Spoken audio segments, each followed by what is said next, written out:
আমি আমার ভালোবাসার মানুষটাকে মেসেজের পর মেসেজ পাঠিয়ে যাই। আমার একটুও বিরক্ত লাগে না, আমার কোনো রকমের ক্লান্তি আসে না। আমার পাঠানো মেসেজের সংখ্যা 50 পেরিয়ে যায়, কিন্তু সে দেখে না, কিংবা দেখেও এড়িয়ে যায়। আমি বুঝি তার এখন আর আমাকে ভালোই লাগে না। সে অনলাইনে আসে, আমার বুকে ধুকপুকুনি বেড়ে যায়।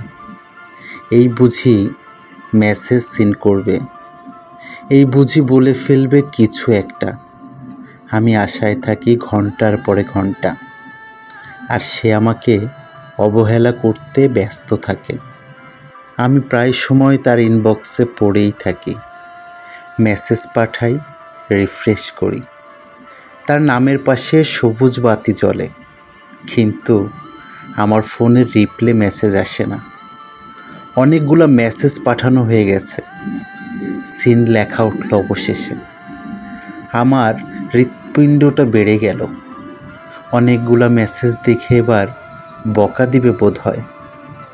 তার আর দোষ কি? আমিই তো তাকে বিরক্ত করি বারবার মেসেজ দিয়ে। সে কয়েক শব্দের একটা মেসেজ পাঠায় আমাকে, কিংবা বলে বিজি আছে। আমি বিশ্বাস করি তাকে আমি অন্ধের মতো। তাকে ছাড়তেও পারি না, আবার নিজের করে আঁকড়েও রাখতে পারি না। অনেকেই বলে সে নাকি এখন আর আমাকে ভালোবাসে না। এত লোকের কথায় আমি মোটেও কান দিই না। আমার শুধুমাত্র তাকেই বিশ্বাস করতে অনেক ভালো লাগে। তার কাছে বেহায়া সাজতে খুব ভালো লাগে। সে আমার 100টা মেসেজের বিপরীতে 2টা মেসেজ পাঠায় আজকাল, আর সেই 2টা মেসেজ দেখেই আমি স্বস্তি পাই। খুব ব্যস্ত থাকে বোধ হয় সে। আমার কি দোষ? তাকে অনেক বেশি ভালোবাসি আমি।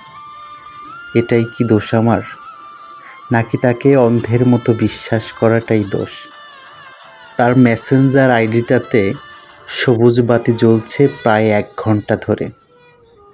মেসেজ পাঠিয়ে যাচ্ছি আমি ঘন্টার পরে ঘন্টা, সিন করেনি এখনো। ব্যস্ত বোধ হয় আমার প্রিয়তমা। হয়তো আমাকে অবহেলা করতে ব্যস্ত, কিংবা সে এখন অন্য কারো ইনবক্সে ব্যস্ত।